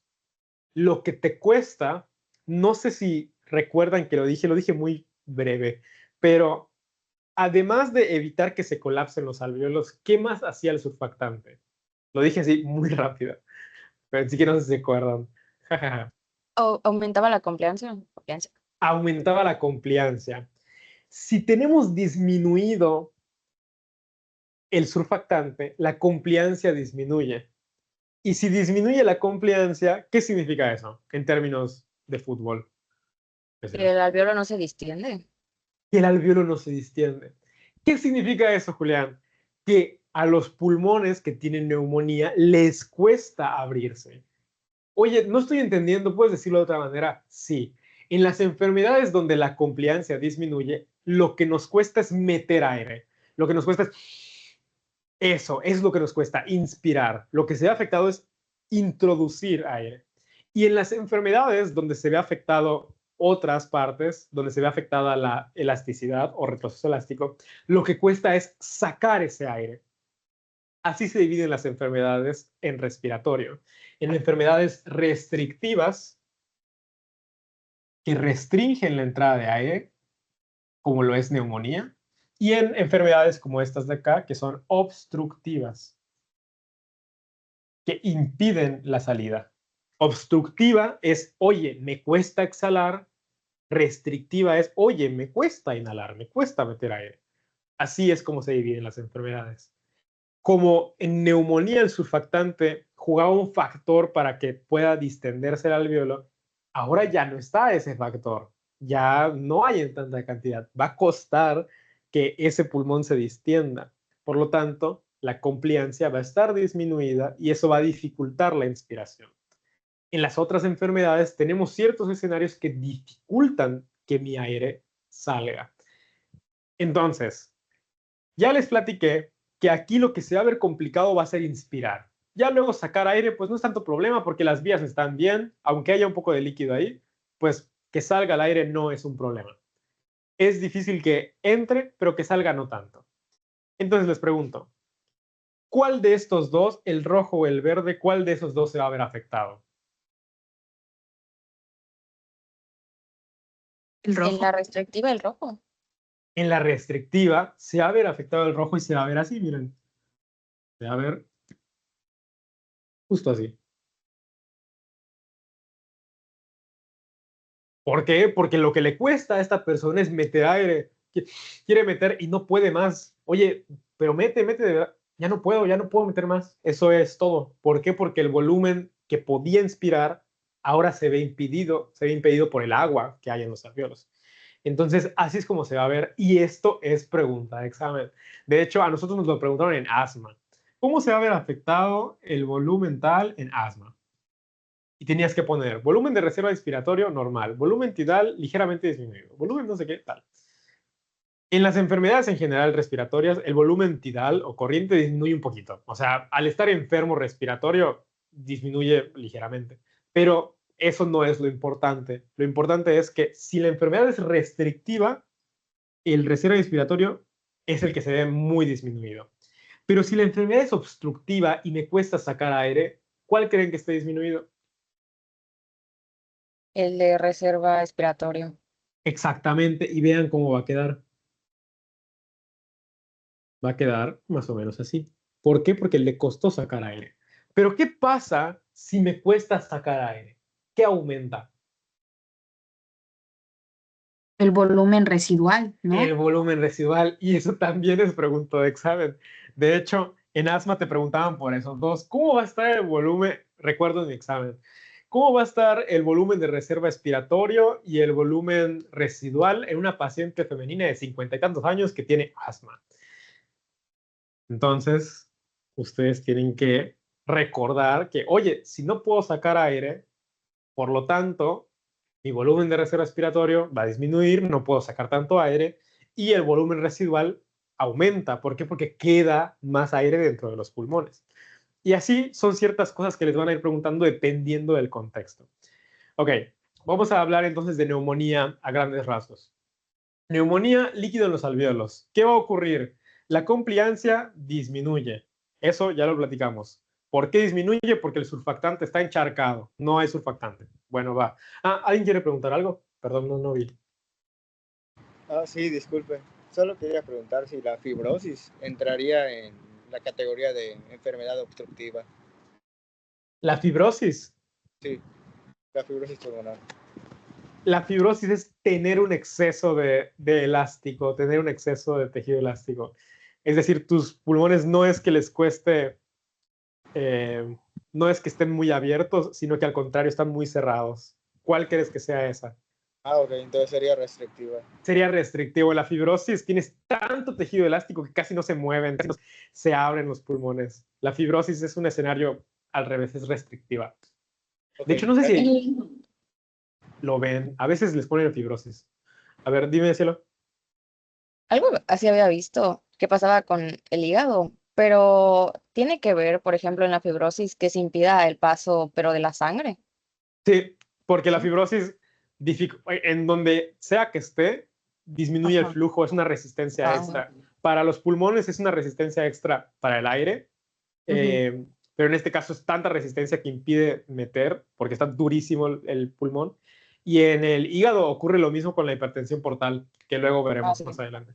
Pero se gracias. pone tan rígido todo el hígado que la sangre ya no puede pasar porque la presión que genera el hígado es mucha, está muy duro de forma basal.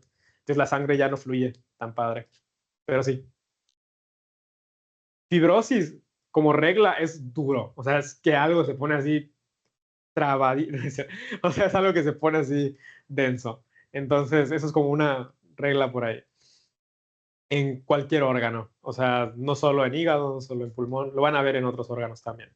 Pero bueno, neumonía. Tienes líquido en los alvéolos, tienes por ahí inflamación, por ahí alguna bacteria, algún virus, dependiendo del tipo de neumonía.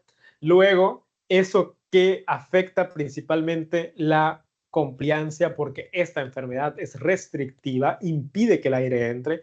¿Cómo van a estar los centros? ¿Será que me van a pedir que respire, que no respire? Pues voy a tener menos oxígeno porque me cuesta meter oxígeno.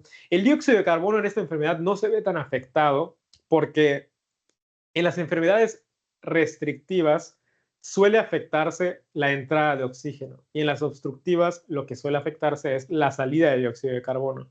No sé si me siguen ahí, no sé si tiene sentido lo que estoy diciendo. En las restrictivas me cuesta meter aire, entonces me cuesta obtener oxígeno. En las obstructivas me cuesta sacar aire, entonces me cuesta sacar dióxido de carbono. No sé si tiene sentido. No es una regla universal, no es como que todas van a ser así, pero más o menos así funcionan varias. Dime, Gretel. Y bueno, en esta parte de pensar como más allá o sea, lo que mencionas de, ok, ya tengo demasiado dióxido de carbono, no sé si tú lo hacías o si lo recomiendes, porque me hace pensar, ahora, bueno, ¿cómo voy a compensar esto? O sea, porque al menos el doctor Ureña nos decía como que, bueno, si ya te intoxicaste de una manera, pues enseguida renal va a hacer algo. O pues Sí, viceversa.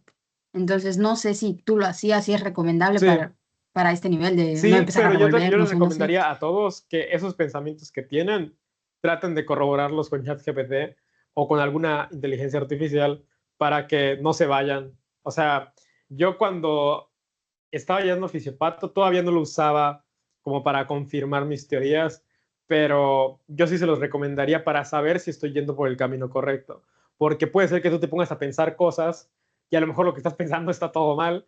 Entonces, mejor piensas algo y, oye, en esta enfermedad estoy pensando esto, estoy yendo por buen camino, está correcto que yo piense así, y por ese camino te puedes seguir yendo. En cambio, si te dice, no, ese es un error muy común que cometen todos los estudiantes, o sea, te funa, pues bueno, ya aceptas tu destino y cambias tu forma de pensar.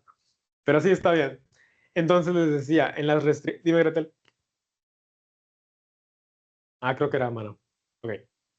Entonces en las restrictivas me cuesta meter aire, el oxígeno se va a ver afectado. Y como en una neumonía es un episodio agudo, en el centro respiratorio no van a ocurrir muchos cambios. Simplemente tu oxígeno va a estar bajo, entonces vas a empezar a respirar un poquito más, puede ser que hiperventiles un poco y puede ser que al hiperventilar pierdas dióxido de carbono y estés en un poquito de alcalosis respiratoria. Puede ocurrir o puede ser que tu neumonía no sea tan severa y no ocurra, o sea, solamente es un hallazgo. Pero en neumonía, a no ser que sea una neumonía marca demonio así terrible, muy densa, en realidad no te va a poner excesivamente mal. Si tu neumonía es feísima y te lleva a la insuficiencia respiratoria, entonces sí van a ocurrir otros cambios compensatorios para intentar regularte. Tus centros se van a activar con mucha mayor frecuencia, los centros periféricos van a actuar porque el oxígeno va a estar muy abajo, etcétera, etcétera, etcétera.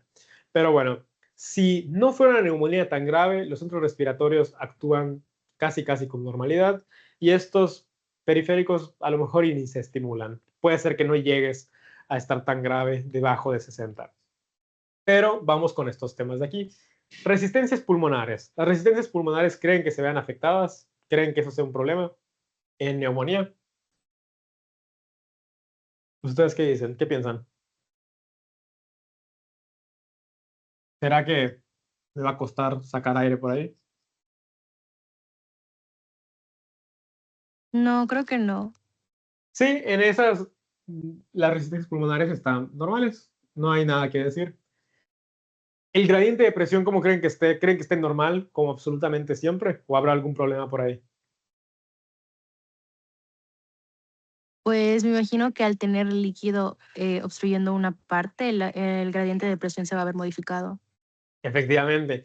Eso no significa, oye, Julián, jamás va a volver a entrar aire en mi pulmón. No, obviamente sí, sí va a entrar. Vas a hacer el esfuerzo para que termine de entrar, pero vas a tener que hacer un mayor esfuerzo. Entonces sí, aquí tienes que aumentar el gradiente. ¿Por qué? Porque ya tienes un poquito de presión por el líquido que está ahí dentro. Entonces sí, ahí sí se ve como que afectado. El surfactante, ¿cómo va a estar el surfactante? ¿Qué creen que pase? Pues afecta, ¿no? Efectivamente, está disminuido y entonces trae todas las consecuencias. Difusión de gases, ¿cómo está la interfase? Ahora el aire tiene que cruzar no solo este camino que tenía marcado aquí, sino que tiene que pasar todo este área lleno de líquido. ¿Qué ocurrió con la interfase?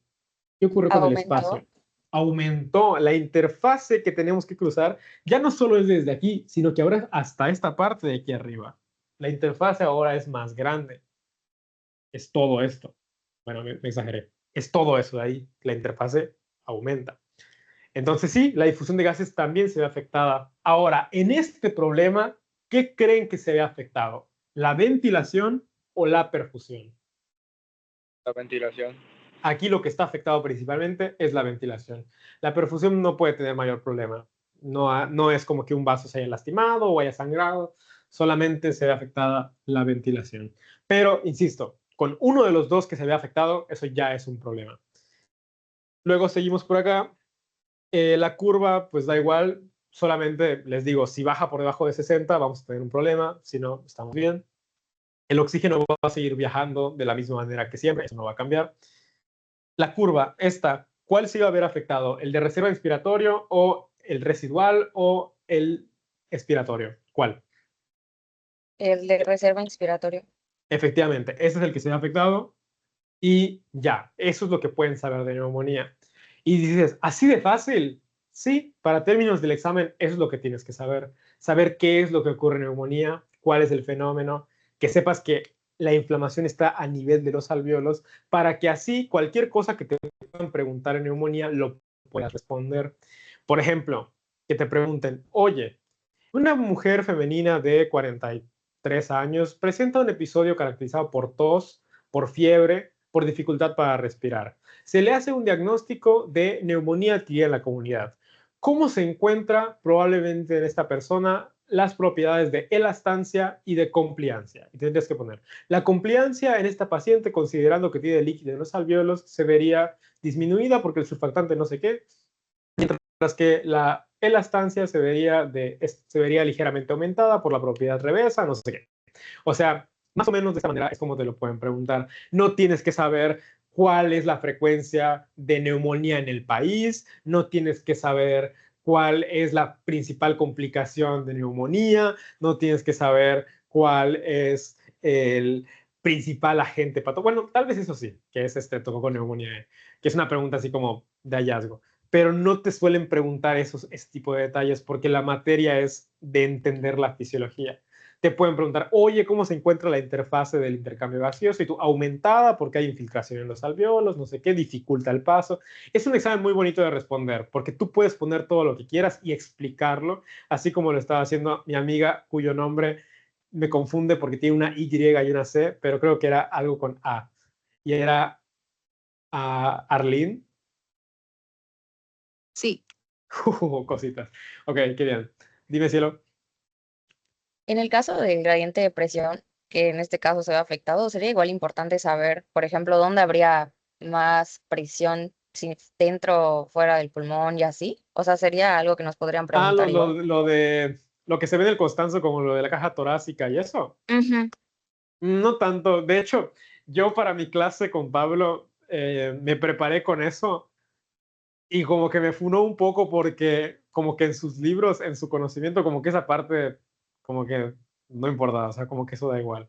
Entonces, a partir de eso, la verdad es que yo empecé a ignorar esa parte porque me funaron y me dolió.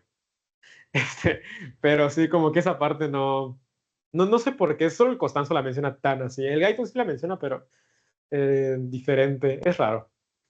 Pero sí, no es tan específico como que en qué parte del pulmón específicamente se ve afectada y así. Entonces, ¿tienen duda con algún mecanismo de neumonía?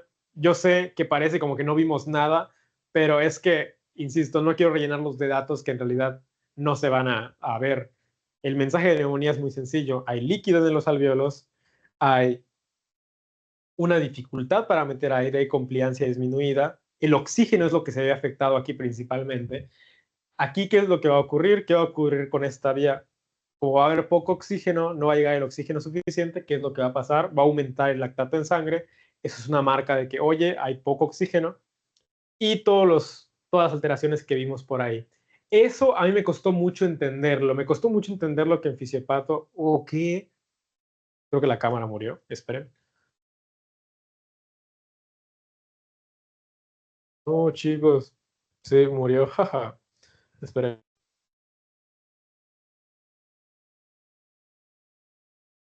Oh, cositas. Sí, murió la cámara, ya vi. Pero bueno, no importa, voy a terminarlo así, solo por esta ocasión. Llevo más de 2 horas porque, o sea, llevo más de 1 hora 40 porque me presenté, luego les dije lo de consejos y así, pero normalmente dura menos para que la cámara no se apague. Pero bueno, vamos a terminar. En neumonía no recuerdo qué les estaba diciendo, me puso un poco, me sacó de onda que se apague la cámara, siempre me deja mal. Pero bueno, no recuerdo qué les estaba diciendo. Mm, lo del lactato y lo de estos valores. A mí me costó mucho entender que en fisiopato lo que tengo que saber es solamente esto. ¿Por qué les digo que me costó mucho? Porque el doctor Pablo, por ejemplo, veía los temas, sí, neumonía, líquido en los alvéolos, no sé qué, y luego tal, tal, tal. Y entonces la compliancia está disminuida, el volumen residual perdón, el volumen de reserva inspiratorio disminuye, no sé qué, las resistencias no se ven afectadas, la interfaz aumenta y es todo. ¿Qué más quieren? Así nos lo decía, como de que, eso es todo lo que ocurre, ya está. Y a mí me costó mucho entender que no me tenía que clavar tanto con las enfermedades porque tampoco tengo que saber el detalle más recóndito de esa enfermedad. Lo que tengo que rescatar es qué es lo que ocurre. Oye, ¿qué está pasando aquí? Y con eso es más que suficiente. Pero bueno, se los dejo a ustedes con eso para que sepan de que sí, tampoco les estoy diciendo, oigan, no lean, no chequen nada. O sea, no. Sí lean, sí entiendan la enfermedad, pero tampoco es clavarse. Pharma en ese aspecto es un poquito más rígida. En Pharma sí tienen que leer más, sí tienen que saberse más fármacos de memoria. En Fisiopato no tanto. En Fisiopato es más como de lógica, más como de entender esto lleva a esto. Ok, nos queda asma y nos queda enfisema. En asma es una ambas son enfermedades obstructivas, por lo tanto ambas tienen las mismas reglas. Ambas aumentan mucho el CO2, ambas son enfermedades crónicas, ambas tienen un problema sobre todo para retroceder, o sea, tienen muy aumentada la compliancia y muy disminuida la elastancia. ¿Eso qué quiere decir? Que puedes meter mucho aire, pero te cuesta sacarlo. Y eso es algo que quiero dejarles desde hoy. Supongo que ya lo habrán escuchado, ya se los habrán dicho a lo largo de la carrera, pero el mensaje que les quiero dar es, en medicina no hay nada que sea bueno ni para arriba ni para abajo. No hay algo como que, ojalá tener muchísimo HDL, ojalá tener mucho colesterol bueno, sería increíble. O sea, tampoco es tan excelente tener mucho colesterol HDL, aunque sea colesterol bueno, ni tampoco es bueno tenerlo muy abajo. En medicina siempre son rangos, siempre es como, ok, quiero tener una cantidad entre esto y entre esto. Así funciona la compliancia. Tú no quieres tener muchísima porque eso es un problema y tampoco quieres tener poquísimo porque eso es un problema. En neumonía el problema es que tienes muy poca y entonces te cuesta meter el aire. Aquí el problema es que tienes mucha, se distienden mucho tus pulmones, pero eso también es un problema porque no pueden regresar a su forma normal, no vuelven a sacar el aire. Pero en este ocurre por un motivo y en este ocurre por otro. En el asma ocurre a nivel de la vía aérea, ocurre a nivel de los bronquios. ¿Por qué? Porque tienes moco en los bronquios y eso hace que dificulte sacar el aire. Si yo tengo aquí moco, aunque no tenga ningún problema en los alvéolos, el aire con trabajo va a lograr salir porque la expiración es pasiva. En enfisema ocurre por algo distinto. Puede ser que yo no tenga moco, pero mis alvéolos están tan grandes porque se les rompió el tejido elástico que ya no tienen fuerza para empujar el aire hacia el exterior como lo hacían antes. El alvéolo es enorme y tiene poquito elástico alrededor. Y entonces el tejido elástico era importante para sacar el aire. Ahorita ya no hay tanto. Entonces, en uno no puedo sacar el aire porque las vías están tapadas y en el otro no puedo sacar el aire porque los alvéolos ya no tienen elástico, ya no tienen con qué empujar. Pero en ambas la regla es la misma. La regla es no tengo manera para sacar el aire. Una porque tengo un tapón de moco y otra porque mis alvéolos ya no tienen tejido elástico. ¿Cuál va a ser la consecuencia? ¿Cuál va a ser el problema? En ambas va a ser lo mismo. ¿Qué se va a ver afectado? ¿El de reserva expiratorio o el de reserva expiratorio? El expiratorio. El expiratorio. Y entonces, en estas enfermedades, el expiratorio se ve afectado con un aumento del volumen residual. Recuerden eso. El volumen que queda dentro de mis pulmones va a aumentar, el residual va a estar aumentado. Recuérdenlo porque esos son preguntas de examen. ¿Y el respiratorio y el de reserva expiratorio creen que se quede igual? Es una pregunta un poco capciosa. Y ya con esto ya estamos acabando, ¿eh? Calma. Eh, en el caso de enfisema, ¿aumentaría un poco el inspiratorio por el tamaño de los alvéolos o se quedaría igual?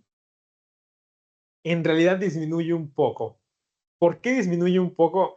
Porque te cuesta sacar el aire anterior, el aire que se quedó alguna vez ahí. Tienes tanto de reserva, tanto volumen residual, que meter aire nuevo te cuesta. No tanto como una enfermedad restrictiva, así como neumonía, que no puedo meter aire. Pero tienes aire adentro, entonces no puedes meter nuevo aire hasta que no saques el aire anterior y por eso también te cuesta un poco. Entonces no es como que vaya a disminuir muchísimo, pero disminuye ligeramente. Pero ajá, solo es como un datazo, un fun fact, como dirían los chavos. Pero bueno, ahora, Julián, ya me perdí, ya llevamos muchas horas, lo sé. Esto iba a pasar así porque era la primera clase y me tardé un poco en empezar a hablar, pero dime, cielo. Yo tenía igual la idea de que disminuye un poco el inspiratorio, pero no sé si estoy bien. Yo pienso que el hecho de que exista como una tipo viscosidad en las vías aéreas, aunque la inspiración sea pasiva, podría dificultarla un poco o no tendría mucho que ver en el caso del asma. Sí, en asma justamente. Ah, ok, para la inspiración. Ajá. Sí, o sea, yo creo que en realidad lo que nos dio a entender el doctor Pablo es que no influye tanto. O sea, como que no es el principal proceso porque la inspiración es activa y Ujú. jamás va a afectar. Así nos dio a entender. Pero si te hace sentir mejor, yo también tengo ese pensamiento de que, y si, yo sé que no, pero, ¿y si sí? Todos Ok. pasamos por esto en el último mes, ¿no? Entonces, yo pienso así, yo soy del pensar como de que seguramente no, pero ¿qué tal si sí afecta un poquito? Digo, un poquito debe afectar, ¿no? O sea, ese es como mi pensamiento. Pero, pero creo teóricamente que no afecta tanto. Pero, ¿y sí, sí? Podría ser. Eh, y ya, para cerrar, nada más darles a entender, en cada enfermedad no tienen que saber mucho de cada una. Hoy me enfoqué bastante más en la fisiología para que entiendan cómo funciona la idea de la fisiopato, pero, eh, pero ya en las siguientes enfermedades voy a intentar enfocarme más en ellas porque la idea es ver fisiopato, pero el mensaje es claro, entiendan cómo funciona la enfermedad, cuál es la enfermedad, agua en los alvéolos, perfecto. Ah, tengo un tapón de moco en los bronquios, ah, perfecto. Oye, mis alvéolos están grandes y sin elástico, perfecto. Y con eso van a lograr sacar todos los demás. Es muy fácil de sacar. En el enfisema, ¿creen que se ve afectado el surfactante?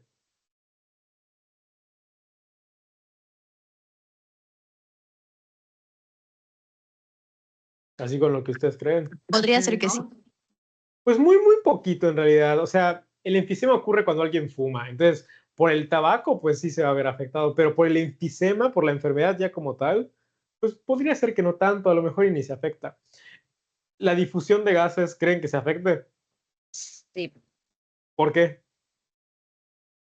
pues porque en el caso del enfisema cuesta más sacarlo y se genera Porque, una mayor todo, porque el presión. aire está desde acá y aunque es aire, el área que tiene que avanzar es más grande. El aire que está aquí tiene que avanzar todo esto para llegar al otro espacio, porque el alveolo ahora es más grande.